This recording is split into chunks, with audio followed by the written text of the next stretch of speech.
నాకు తెలియదు అయిపోయింది. ఏంట్రా అది? నువ్వు తెచ్చుకోను కదా అది మనకు సాగు అడుగు తప్ప ఇంకెవరికి తెలియదు కదా. నిజమేరా, ఇక్కడ ఉండే ప్రయోజనం ఏంటి లేదు, మనం చచ్చిపోదాంరా.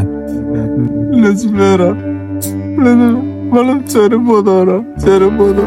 మన వల్ల ఈ సమాజానికి కానీ మన కుటుంబానికి కానీ మన వల్ల మనకు కూడా ఉపయోగం లేదురా.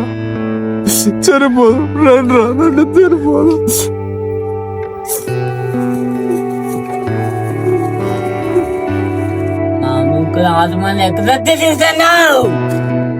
ఒకసారి అక్షమనుక నేను మిమ్మల్ని చూసా. వచ్చా మా దేవాలయంలో ఉన్నావు, అందుకే మేము అనుకొచ్చాం. అని నువ్వు నన్ను బెన్నించా. మేము నిన్ను బంధించలేదు.